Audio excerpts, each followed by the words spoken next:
IPL 2026-এ যদি KKR একটুখানি মাথা ঘামায় তাহলে কিন্তু কিছু ব্যাটসম্যান ও অলরাউন্ডারকে নিজেদের দলে টেনে আনতে পারে, যারা ম্যাচ ঘুরিয়ে দিতে পারে সক্ষম।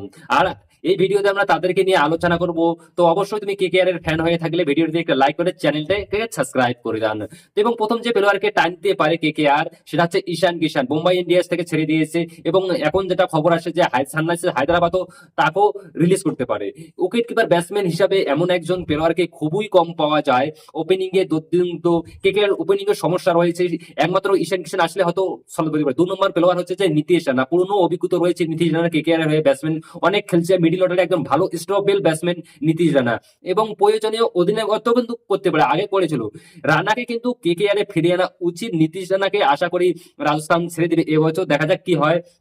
3 নম্বরে হচ্ছে ডেভিড মিলার, লখনৌর হয়ে ভালো পারফরমেন্স করতে পারছে না ডেভিড মিলার, লখনৌ হয়তো তাকে রিলিজ করতে পারে। এটার জন্য কেকেআর এর জন্য ভাই সোনায় সোহাগা হতে পারে। রাসেল যদি বারবার এইভাবে চোটে ভুগতে থাকে তাহলে কেকেআর এর কিন্তু লাস্টের দিকে একটা ভালো ফিনিশার দরকার এবং ডেভিড মিলার সেটা হয়তো তার জন্য পারফেক্ট হবে।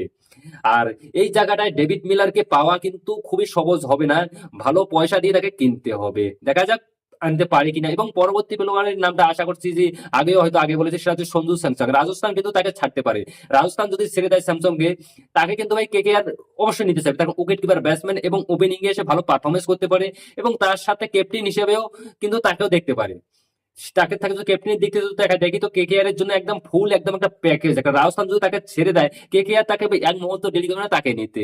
অভিজ্ঞতা রয়েছে, ধারাবাহিক খুব ভালো পারফরমেন্সও করে, কিন্তু দেখা যাক আনতে পারে কিনা কেকেআর। সবার শেষ যে প্লেয়ারটার কথা বলবো সেটা হচ্ছে, তাকে কিন্তু কেকেআর আনার চান্স রয়েছে, আগে কেকেআর হয়ে খেলেছে। সেনা হচ্ছে, তিনি হচ্ছেন শার্দুল ঠাকুর। লখনৌ তাকে এবার হয়তো রিলিজ করে দিবে। কেকেআর এর হয়ে লাস্টের দিকে কিন্তু ভালো বোলিংও করতে পারে শার্দুল ঠাকুর। আর কয়েক বছর আগে শার্দুল ঠাকুর ছিল, একটা ম্যাচ জিতিয়েছিল। একজন অলরাউন্ডার প্লেয়ার হিসেবে কিন্তু খুব ভালোই প্লেয়ার শার্দুল ঠাকুর, এতটা খারাপ না। তো দেখা যাক কেকেআর কি করে। তো আজকের জন্য এটাই।